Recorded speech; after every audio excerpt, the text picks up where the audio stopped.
Today's session is about apps with social impact changing the world for good.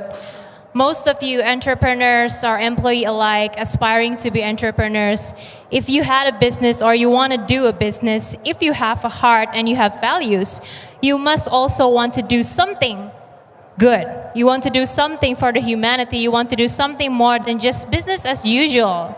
So today's topic is really interesting, I guess, because it really speaks into everyone inside us. This heart that say, okay, I want to do something good with my business because 80% of my life is my work, so I need to do something better for the other people. So today we have amazing panelists. I believe every one of them had also do something good in their work, and we're going to hear real stories from them. So I'm going to give the light to them, and probably each one of you can introduce yourself and what do you do in your work and what's your favorite Indonesian food, because we just had lunch. So I just want to know what's your favorite Indonesian food as well, okay? So probably we can start with Winston. Thank you, Christa. Hi, everyone. My name is Winston Utomo from IDN Media. We are a multi-platform news and entertainment media company for millennials and Gen Z in Indonesia. We have few products. We have IDN Times, our primary site. We have Pop Bella for women. We have IDN TV, our online video production, and we also have IDN Creative, it's our digital creative agency. And my favorite food, actually many foods, but maybe I go with satay.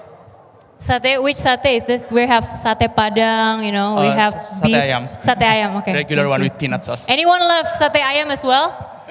Thank you. And then Adrian.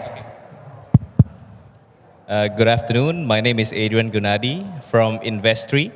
We are a fintech peer-to-peer marketplace. We facilitate SME loans as well as employee loans, connecting borrowers with lenders all over Indonesia, helping people to gain access to loans, basically, and investing in these loans. My favorite Indonesian food is sop kaki kambing.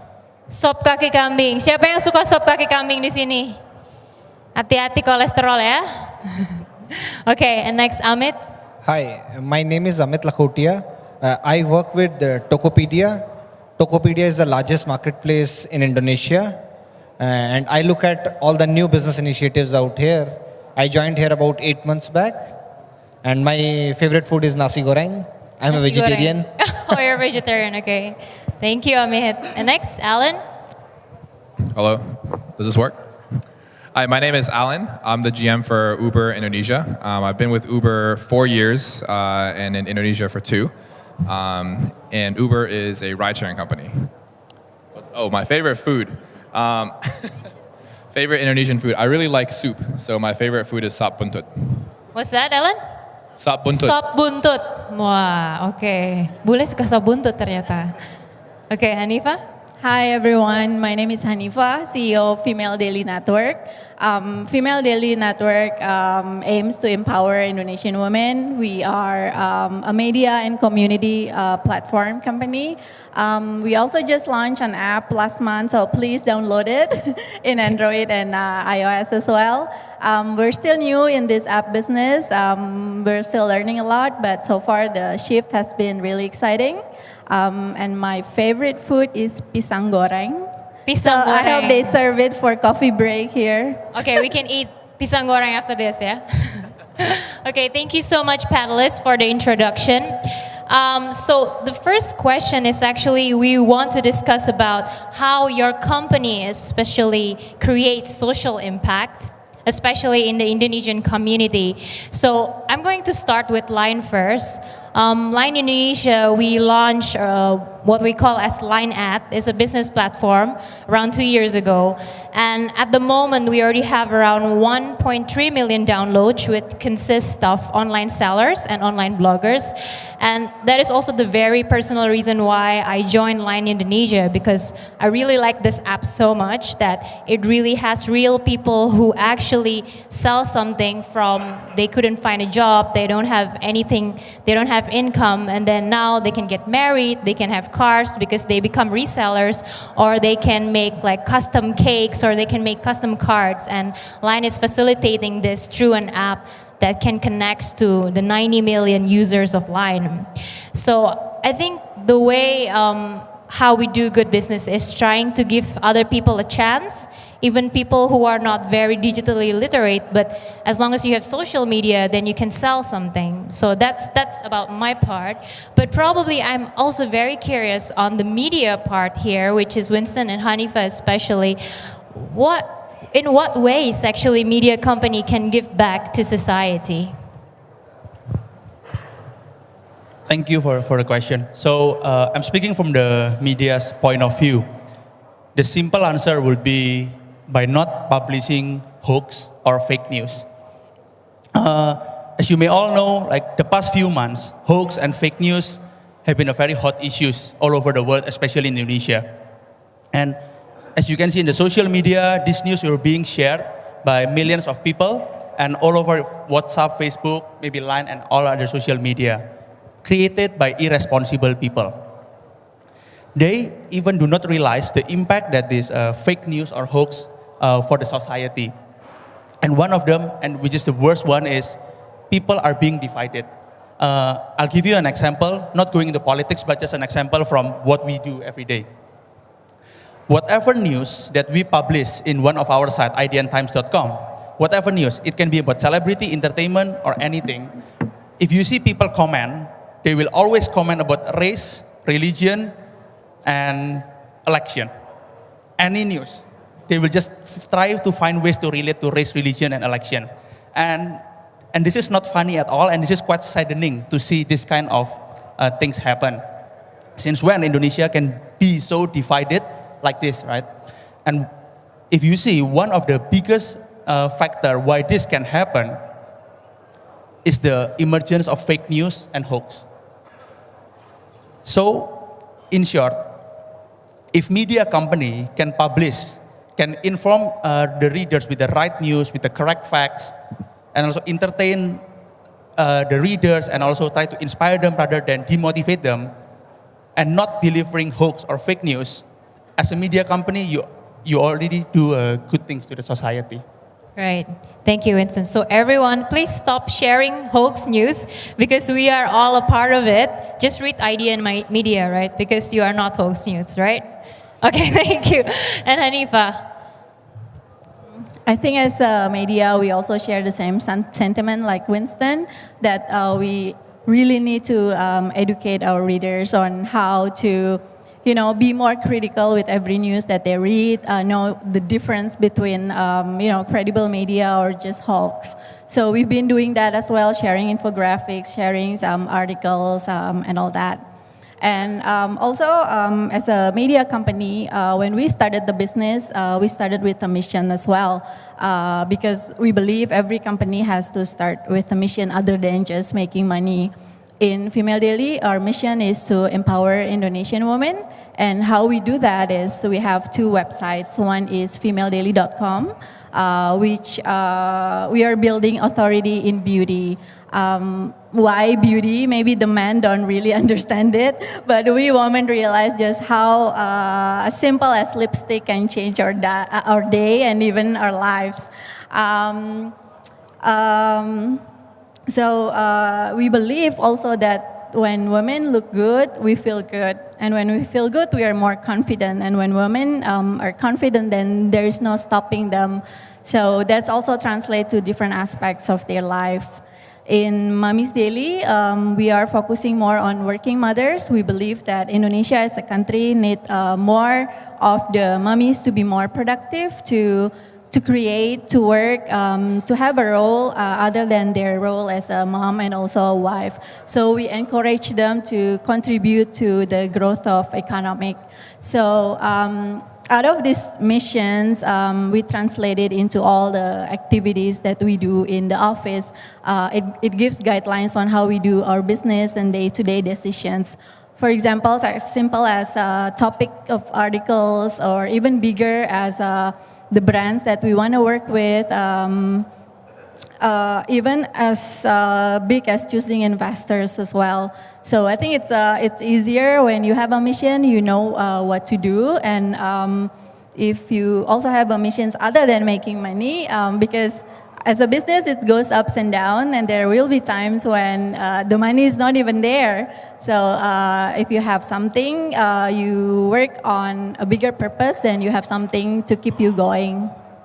That's very interesting. You said about women empowerment, and probably for me myself as an Indonesian woman, I can feel that sometimes saying in front of public is not as easy. And from all these forums, saying all my problems in the internet, having pseudonames, can actually empower me as well. So, okay, so we move on to another question, which is about CSR or really giving back. So some companies see giving back to society as a code, as the wrap of what is actually the business is. So how is your company divide between CSR or you are actually doing good? So I'm going to start with Amit. And what is your experience in Tokopedia about that? So I'll divide it into two parts. The first part is in terms of how Tokopedia is helping in terms of social responsibilities. We had about 1 million sellers on Tokopedia, out of which close to about 40% are ex-Java, outside Java.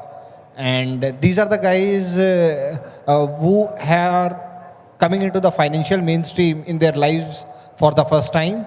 Most of them opened their bank account because of Tokopedia. Even people in a lot of sellers in Java, Jakarta, like we keep getting this feedback that they were doing their normal jobs earlier in the daytime and they were shipping items in the evening with Tokopedia, which gradually helped them to open their full-fledged shops. Some of our surveys shows that to open a small store in a mall, it will cost you about 200 million rupiah and 3 months of efforts. On Tokopedia, it is zero cost and probably 15 minutes of effort. So a lot of people were able to take that baby steps into entrepreneurship, opening their own stores, etc. Through Tokopedia, and now they have become full-fledged. We have some case studies. A sweeper at Tokopedia's office 2 years back started his own shop at Tokopedia, and now he employs 4 people. So that's one thing. Second thing, at a lot of places we hear that these people would have come to Jakarta otherwise for in search of jobs, etc. Now because they are able to sell from their homes in distant places, they don't need to come to Jakarta. So migration, etc. To Jakarta, which is a bigger problem. Every Lebanon we see a lot of people coming here. That is something which is helping. We got the cities of Bandung online. Little Bandung goes online last month, and now we are digitizing the same for across cities in Indonesia.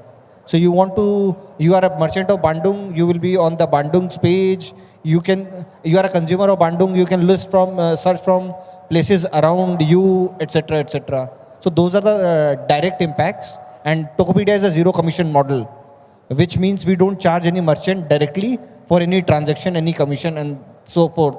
So it is again like zero hassle for anybody, just taking a photograph, uploading it, getting an order. Even the courier partners, etc. are integrated. You can sell very quickly, delivery happens automatically. Recently we introduced something called a Mitra Toppers, which is loan for the merchants. Most of these merchants do not have big shops, they don't have a collaterals to give. Right now we serve in excess of 1 billion rupiah of loans every month to these guys. These were unbankable guys, would have never got loan from the bank, now are able to get those things. So this is more in a commercial sense, because now they are into a commercial enterprise. They can keep growing their business, they can keep running directly. And the second part which I was talking about is the non-commerce part, which is like things like working with the small schools, small hospitals, donating for them, getting donations from them, for them, etc. Last month itself, we raised about 500 million rupiah for various organizations through Tokopedia itself. People can come, donate on Tokopedia, and so on and so forth. We have also partnership with some of the smaller schools to help them with their infrastructure, books, and so on and so forth. So these are some of the things which we are doing from Tokopedia. Right. So on the core of your business, you have a business model that give everyone a chance to sell, but also you have a CSR which also helps other organization. All right. Thank you. And how about Adrian? Yeah, I think for Investry, we are a fintech peer-to-peer lending because I think one of the key problems that Indonesia has is that Indonesia has 59 million SMEs in Indonesia. Population, obviously, we know 250 million population. But if you look at banking penetration, especially access to credit in Indonesia, is always a problem. You ask any SME, how do they grow their business? Where can they borrow money? There's always a problem. The credit penetration of business loans to GDP is only 30% right now. Consumer or employee loans to GDP is less than 15%. So when I used to be a banker, I was a banker for almost 18 years. I used to lend money to people who I feel does not need money, basically. Because whenever you go to a bank, the bank will always ask, how long have you been in the business? Can I see your financials? And what are your collaterals?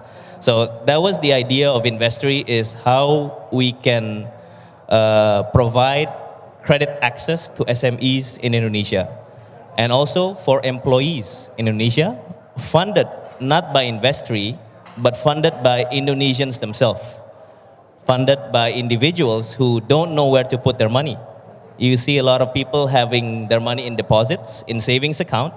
You can actually help grow the Indonesian economy through a peer-to-peer platform.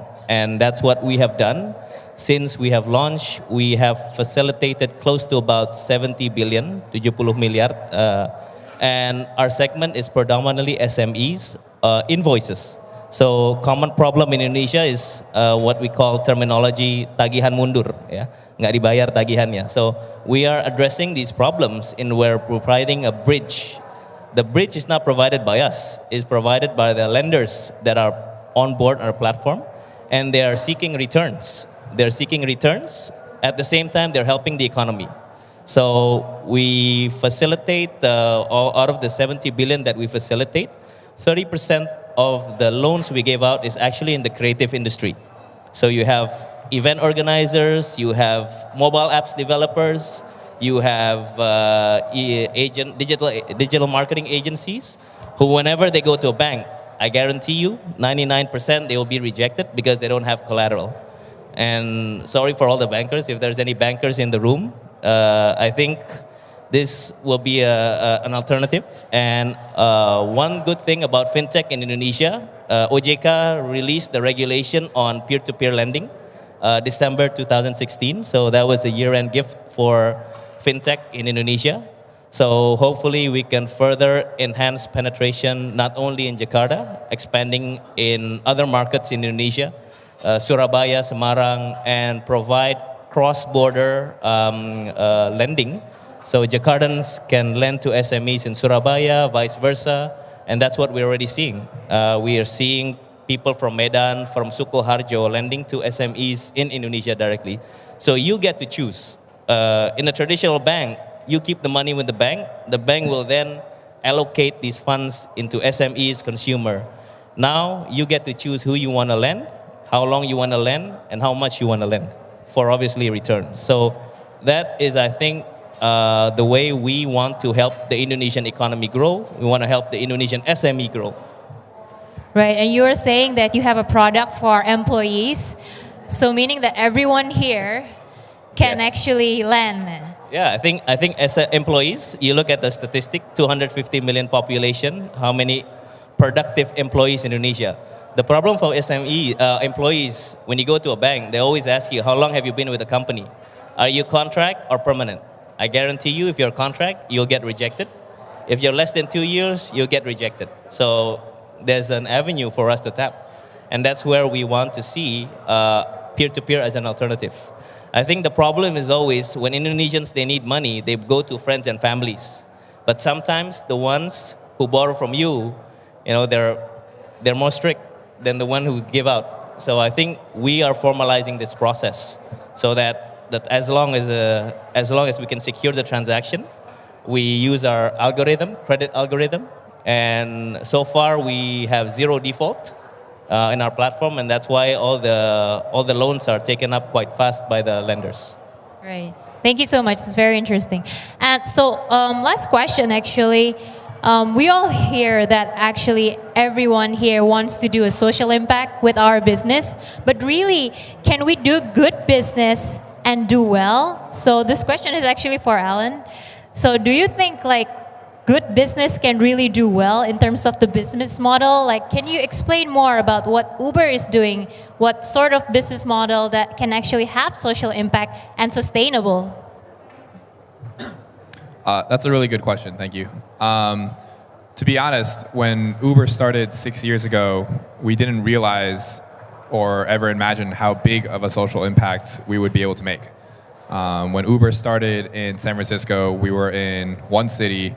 We started with maybe 30 drivers, and we started with a very high-end service. So it was 30 drivers driving Mercedes-Benz S-classes around San Francisco. Obviously, the service was very expensive, and there was not much of a social impact going on. But what we saw quickly was that we could scale this out. And by scaling it out, we would be able to reach a much wider audience of riders and drivers. So we developed a technology to be able to drive our prices down. The biggest and most popular product around the world today is not Uber Black, which is what we started with, but it's actually Uber X. Uber X is the more affordable option. For that, there's actually, it can reach a much wider range of people to help people get around their cities more easily. Riders who maybe before didn't have access to convenient or safe or reliable transport methods, now they have that access. And on the flip side, because Uber is connecting riders and drivers, that has also created a lot of demand for these driver economic opportunities. So Uber today, we've expanded to 450 plus cities around the world, 70 plus countries, and over the course of the past 6 years have created millions of economic opportunities for drivers.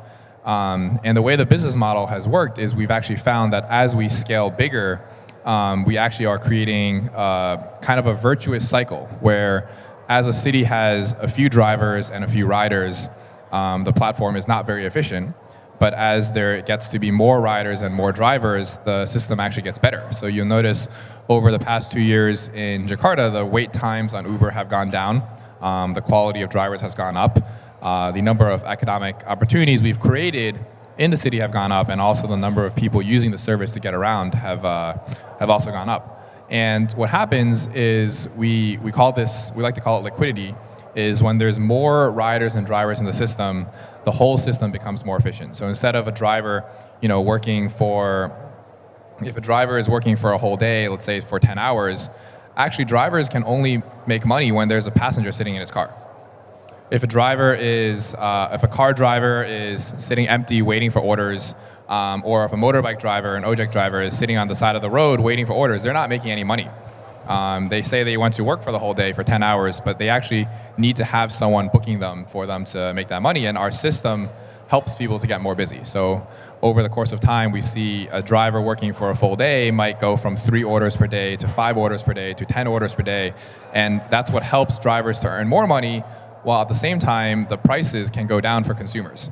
And that's the virtuous cycle where more and more people can come onto the platform and receive that benefit. Right. So by empowering the driver and increasing the driver welfare, it actually increases Uber welfare as well. That's an amazing business model. So I think we still have like 5 minutes. I'm just going to throw, if you guys have any questions for these great people in front. So anyone? Does anyone have a question? Oh, okay. Yes, the lady over there.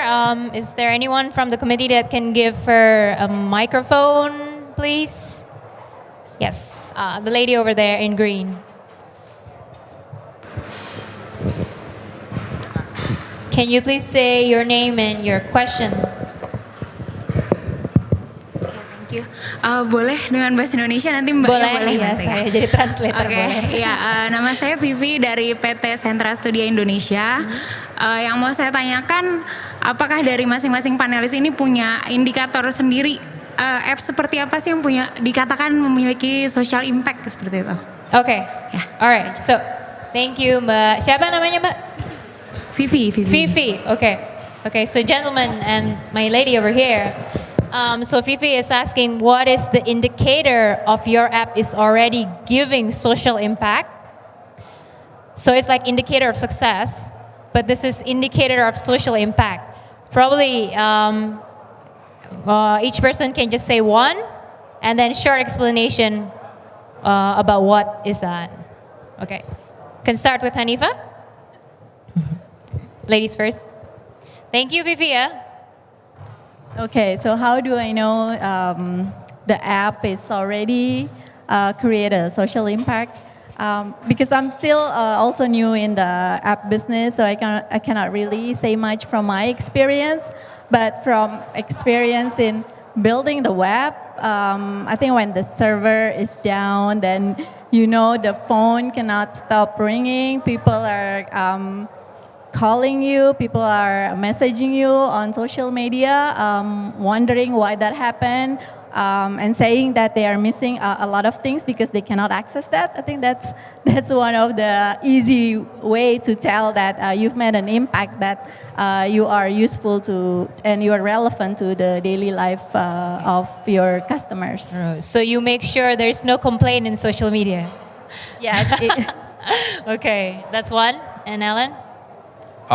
For Uber, I think the thing that, I guess the metric that we would look at that measures the most on how much society is valuing the business and the impact that's being made is actually how much organic growth that we have.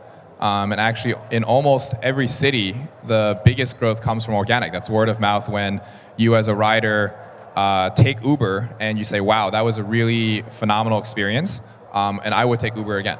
Or as a driver, after you've been working at Uber for 1 month, you say, wow, that was a really flexible job. I didn't have to show up to the office and work 9 to 5 every day. I could go pick up my children from school, or I could take care of my parents at the time that's convenient for me, and I can sign in to Uber and make money whenever I want, whether that's only weekends or only in nighttime or only daytime. It's flexible, and that was a good income too.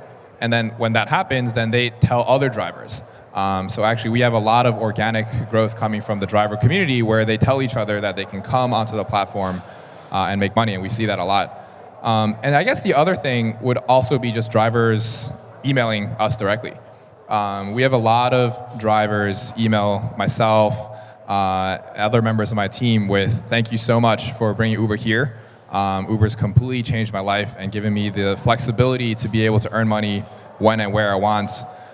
Or I lost my job from so-and-so, and then driving on Uber has been able to plug the gap in between, whether they want to continue driving on Uber full-time, that's up to them, or whether they use it only as a part-time method between jobs, that's completely up to drivers. And we receive a lot of notes like that from drivers. That's really heartwarming as well. All right. Thank you, Alan.